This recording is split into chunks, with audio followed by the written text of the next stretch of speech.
All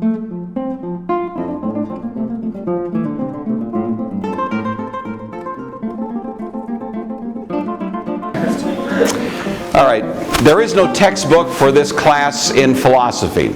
I am your textbook. However, I'm going to rely on various sources that I'll provide to you. For example, today I'm going to hand out to you a little reading which is called the Apology. Does anybody know off the top of your head who wrote the Apology? Is this brand new to you? Ever heard of it? The Apology. It's a famous piece of philosophical literature. Spencer? Plato is correct. Very good. Anybody know the circumstances of the authorship of the Apology? What was Plato describing in this writing? Anybody know? You happen to know? Go ahead. He was apologizing. The good thought. He was apologizing, but apologizing in the way that an apology is framed in a class like apologetics. So he wasn't apologizing in kind of the casual sense, but it's the more technical sense.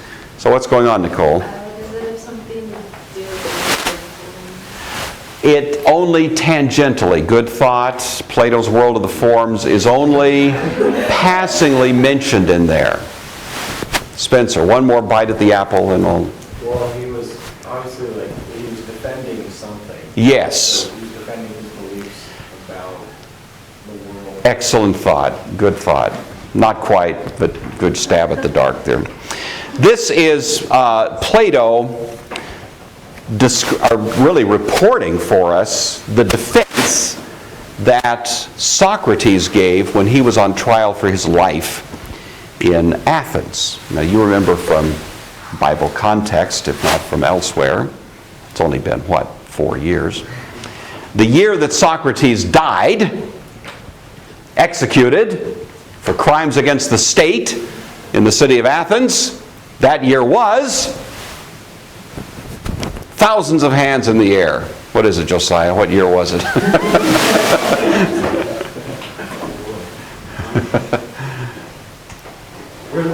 I know we're in the BC era. Excellent. Yes, that's good. Good start. Okay. We're in the BC era.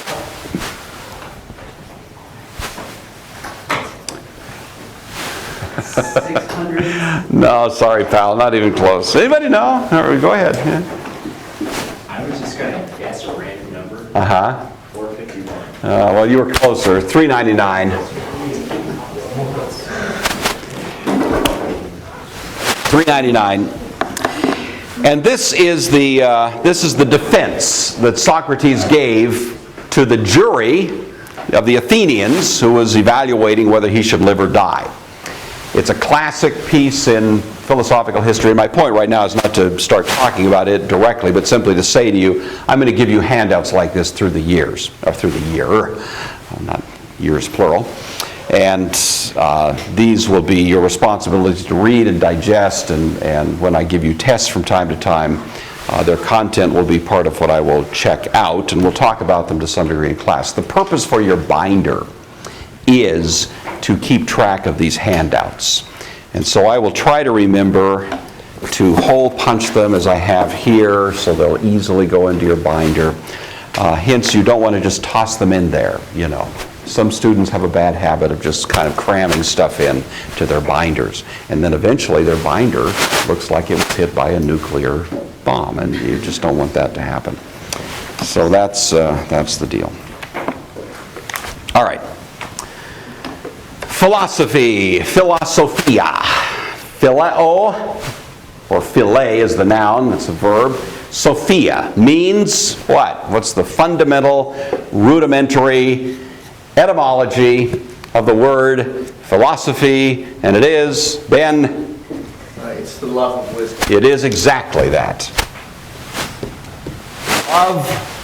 Of wisdom.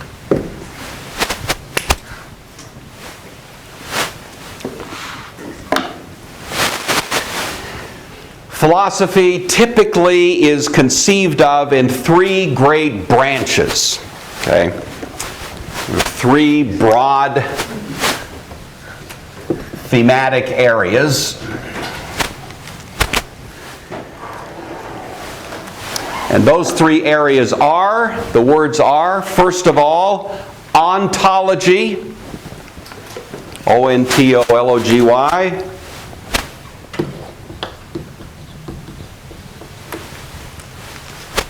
Secondly, epistemology, E-P-I-S-T-E-M-O-L-O-G-Y.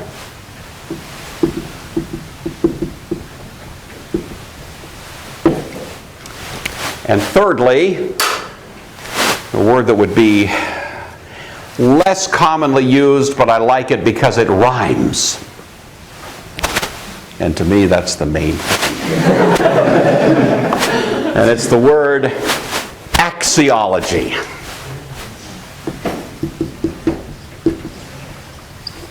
All right, so those three words.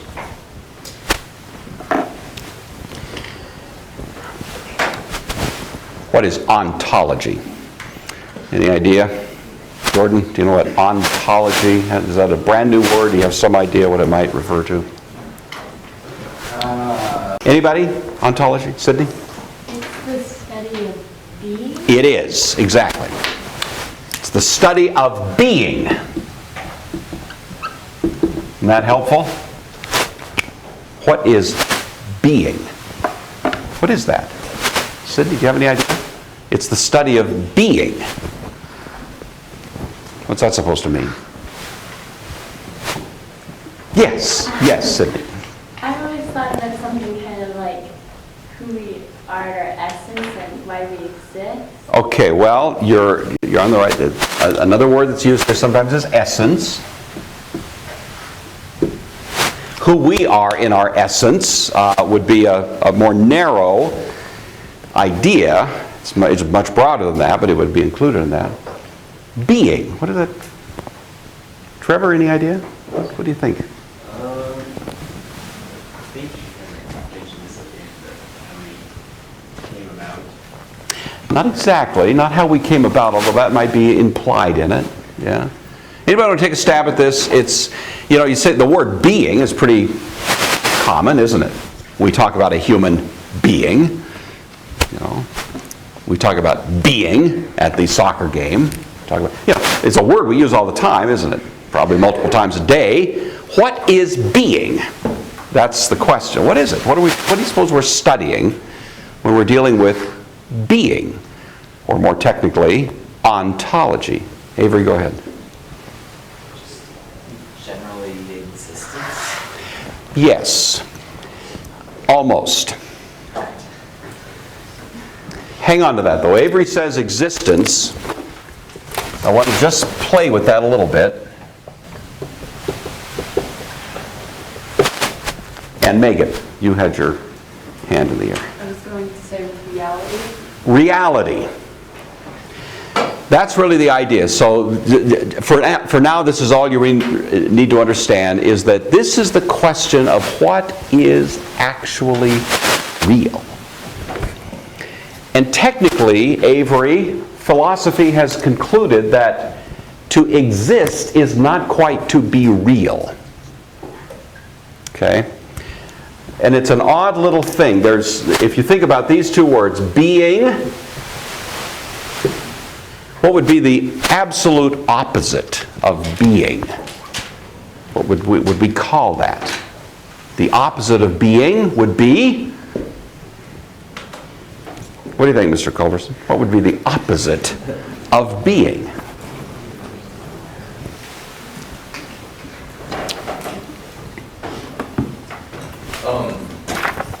Good start.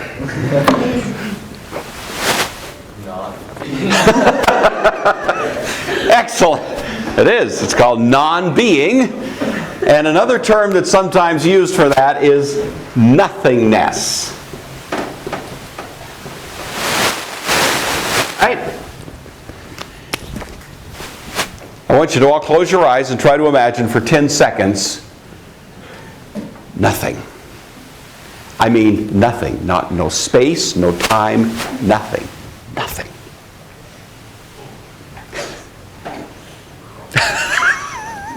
You may not feel your neighbor. I don't know what that has to do with the exercise, but Culverson's over there feeling Joe. I don't know. What's up with this? All right. The human mind, it's pretty well demonstrated, is not capable of thinking of nothing, you know. To try to think of nothing is the human brain sort of starts blowing fuses there after a while. But that's the opposite of being. So being has to do with something is actually there. Nothingness has to do with the fact that there's nothing. And existence, Avery, is somewhere in the middle. The literal meaning of that word from its Latin derivatives is existare, which is to stand out of. And the meaning was to stand out of being. To exist, in other words, is sort of this place of having one foot in being and one foot in nothingness. It's transient. It's changing. And philosophy has always thought, you know, if there's something that's there that seems to be changing and transient, there must be something behind it that is not changing and is not transient. That is there sort of as a fixed reality. And what is that? So that's what we're talking about with ontology. We're talking about what is really behind the scenes real. All right, what about epistemology? Now, if you didn't quite get that, don't worry about it. We'll be spending way more time on that as we go along, but for now, let's get something in your notes. What is epistemology, Stephen? It's the study of knowledge or knowing. Okay. It's the study of knowledge as such. It's not knowledge of any particular thing. It's knowledge of knowledge. You know. We all think we know some things. I think I know the Pythagorean theorem. I think I know that, you know, it's the middle of the day. I think I know this. I think I know that. There's things in my head here that I think I know. Epistemology is turning the question back on that whole idea of knowing in and of itself and asking, what is this thing that I call knowledge? How do I come to know anything? How do I know that what I think I know is actually corresponding to anything that's real? So in terms of the connection, we've got ontology as the question, what is real? Epistemology is the question, how do I know what is real? And how do I know that what I think is real really is? Maybe Trevor here is just a fig Newton of my imagination. Maybe I had some bad pizza last night and some strange indigestion happened and this guy ain't here.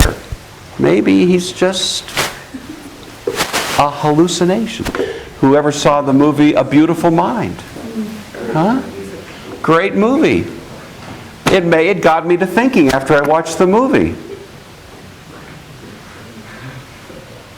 Are you really there? Or am I just kind of creating you out of some sort of schizophrenia that I got? You ever wondered that? You know? Sometimes you have an optical illusion. You sort of experience something, you think you see it, and then it's not quite what you thought you saw. So it really is the whole question of how we know, how we have confidence with respect to the things we know. Axiology, the word you've heard for this one is actually something we've studied together, but we're looking at it in a slightly different way. We'd otherwise call it ethics. But unfortunately, ethics doesn't rhyme with ontology and epistemology, and you will sometimes hear this word used. This is the question, you might say in broad terms, what should I do about it? All right, so what is real? How do I have confidence that what I think is real really is? And once I reach that, what should I do about it? Is there a shouldness? Is there an oughtness to life? Is there some kind of responsibility that falls to me because, you know, I have come to know certain things that are real?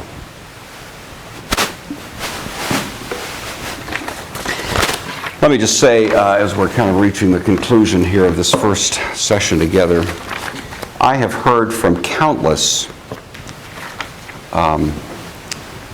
countless, I guess that's a little overstated. I've heard from several, we'll put it that, a little more modest here.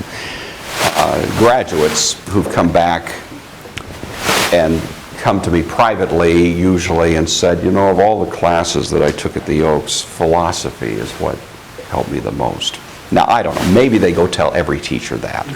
They go say to Mr. Arndt, it was Latin that just got me there, Mr. Arndt. I don't know. At this point, I don't know, but at least I think these are sincerely driven comments, because what you're going to cover in this class is a historical survey of the thinkers in history that have created the world in which you live intellectually, in terms of the culture, the values, and so on. And to me, I never tire of teaching it. And my experience is that students, again and again, have these sort of aha moments, you know, as you're going along, and you begin to see that what you see on TV is a culture that's been produced by certain forces. You may know nothing much about Friedrich Nietzsche, but if you know Nietzsche, you'll see him in every TV commercial you watch, you see. You may not know a lot about, you know, Hegel or, you know, other characters, but if you learn to see how they have shaped your world, then as you look at your world, you'll say, wow, that was really Hegelian. And you're not just kind of showing off that you know something about Hegel. You'll really realize that we didn't just plop into this world kind of, you know, out of the blue, that there are forces that have created the world in which you live. And so while these ideas may seem somewhat academic, sterile, not very significant or even relevant, trust me, by the time we start looking at some of this, you'll see that, if you're paying attention, you know, if you're half awake, I think you'll see that it's not only relevant, but extremely helpful. And I really am sincere about that. And every year I've usually had some, you know, graduate from the Oaks who comes by visiting, and they always want to come into this class and give a pep talk to the seniors who are taking philosophy. And usually the pep talk will go something like this. I never solicit it, I never write the script for it, but I'm always happy when it happens. They'll come in and say, you guys need to really pay attention to this. This is going to help you when you get to college. So I want to be the first on the block, you know, to give you that encouragement that it's not easy material. And some of the reading you'll say, whoa, you know, I didn't get anything out of that. But kind of work with it, and you'll find that in the great scheme of things, I think you'll find it pays off. All right.